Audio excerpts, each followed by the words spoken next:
Hey everyone, welcome to the next reaction video. This time I'm reacting to Locomotive Review, the SD40-2 by Southern Plains Railfan. I've been meaning to get to these type of videos for a little while now, so why not start with the ever so legendary SD40-2s. So let's get on in. The SD40-2 is a freight locomotive released by EMD 50 years ago in 1972. Almost 51 years in fact, as of 2023. So, a real long time these things have been around. It was created in order to compete with GE's U30C and Alco's Century 630. Instead of competing, the SD40-2 blew the competition out of the water, being used extensively on railroads across the U.S. and abroad. A few American railroads that use the SD40-2 are the Union Pacific, Burlington Northern, Southern Pacific, Santa Fe, Norfolk and Western, BNSF. Well, actually, as a correction, I don't think SP nor Rio Grande ever used any actual SD40-2s, apart from maybe a few SD38s maybe, but from what I've seen and heard, they've never actually used any SD40-2s, only the tunnel motor variants. Same thing with the SD45T-2s, although they did use standard SD45s, both SP and Rio Grande that I know of. But yeah, just a small correction there. SF and Canadian National. Hold on, let's go back again, sorry. Yep, CN and CP have actually used these as well. Although these are a couple of Jeeps right here in this picture.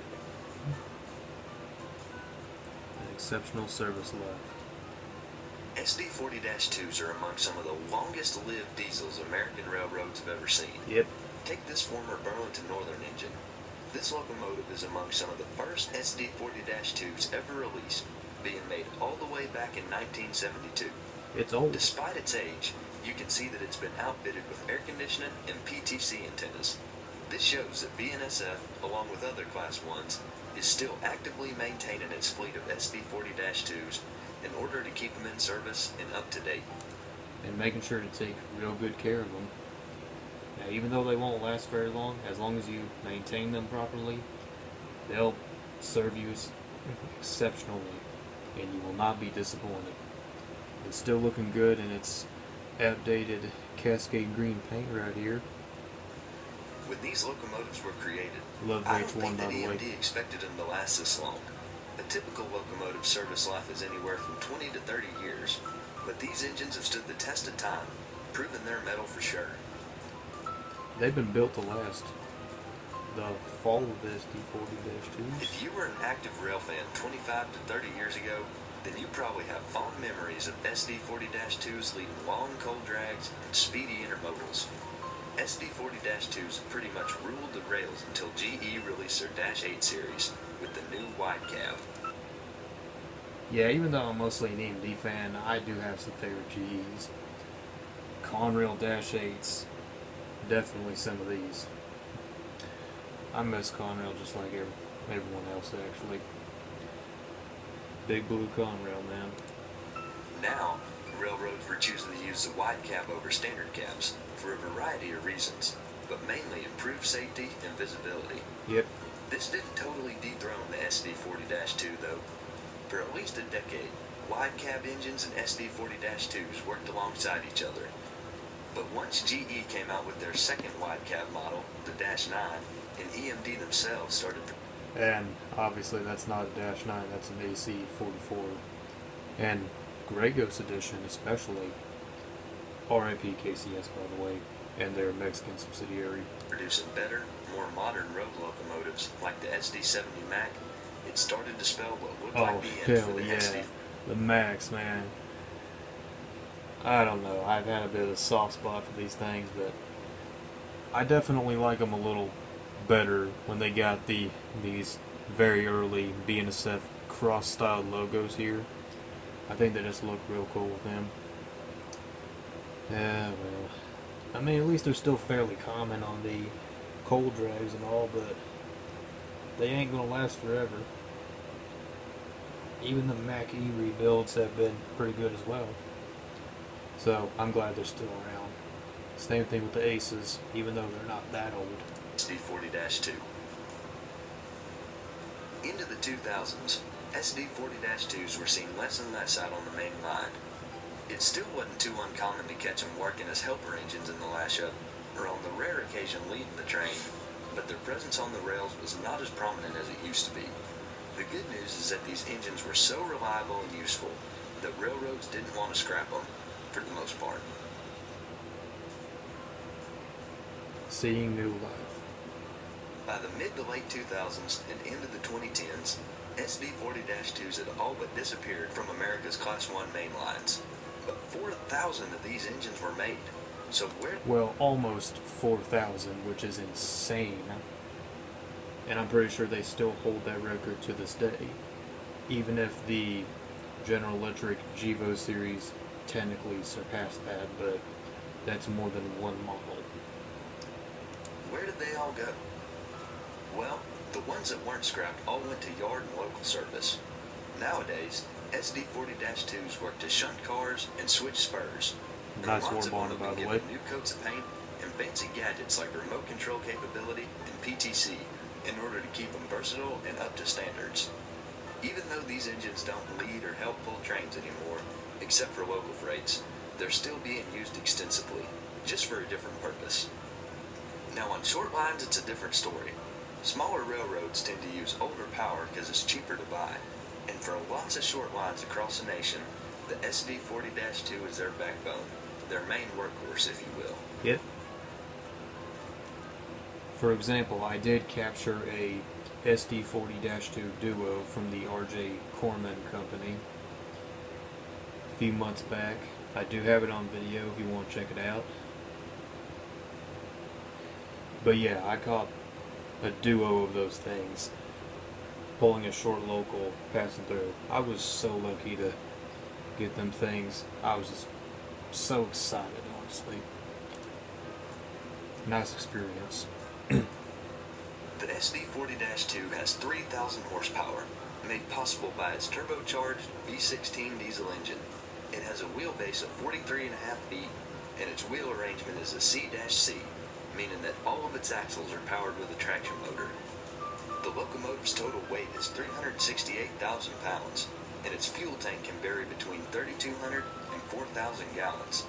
An SD40-2 can reach up to 65 miles per hour and has a tractive effort of 115,000 foot-pounds. Defining features.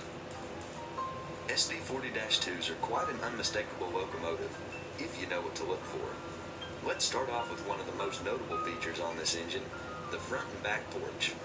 In order to accommodate the large trucks with 6 axles, EMD had to extend the walkways in front of the nose and long hood, making for an unusual amount of space between the body of the locomotive and the grab irons.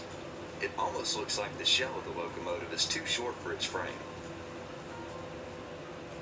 And that's effectively the easiest way to tell that it's a 40-2. Although there are other SD models that may look similar to these, depending if you know what the features are. All SD40-2s have these interesting protrusions in the middle of their long hood. These are ventilation grates similar to the grill on your car, but instead of helping to cool the engines, these grates help to cool the dynamic brakes. You'll notice that there are 2 fans in between them if we take a top-down perspective. Which brings me to my third defining feature on these locomotives, 5 fans. All SD40-2s have 5 fans, 2 for the dynamic brakes like we just saw, and 3 for the engine's radiator. And the last defining feature is 6 axles. Unlike some locomotives such as the Dash 8 that could have 4 axles or 6 axles, the SD40-2 always has and always will have 6 axles. 40-2s today? Today, the SD40-2 is still going strong on America's railroads, whether that be switching cars in the yard, pulling local freights, or serving as the main source of power on some short lines. Even though the SD40-2 is an old locomotive by today's standards, I think it still has many more years to go. Railroads have already shown that they want to keep them around by outfitting them with modern technology and keeping their paint jobs up to date, for the most part. Yeah, and in case they ever want to rebuild them, they typically do. Like the CSX 40-3s with their strange SpongeBob SquareCab builds, and the NS 40-3s with the usual iconic Admiral cabs you usually see on their EMDs. Except for like the SD60E with the crescent cab.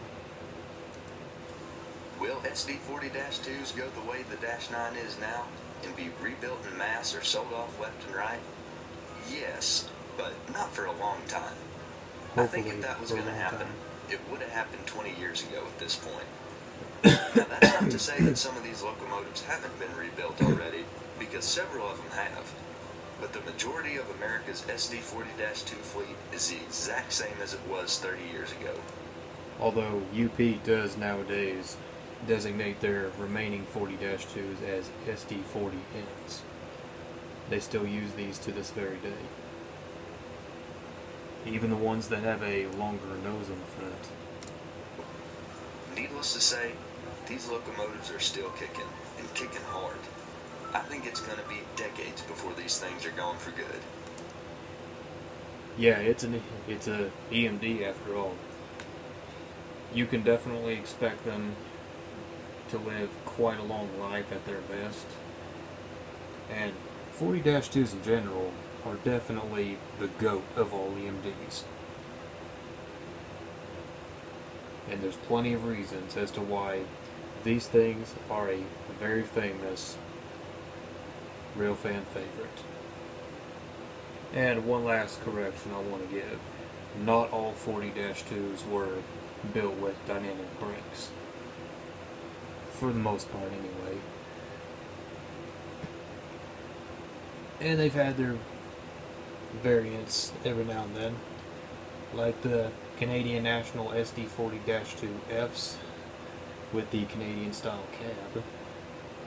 There's even been rebuilds of these things, like the SD40-2Bs from like BNSF and whatnot, which I've seen a little bit of.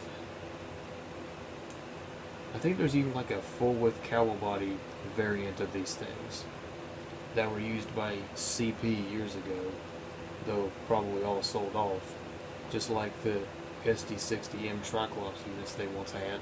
But anyway, that's enough rambling. Very enjoyable video, mister. So I really intend to get to the rest of these and see how much greater these are. So anyway, hope you guys enjoyed, and I will see y'all next time.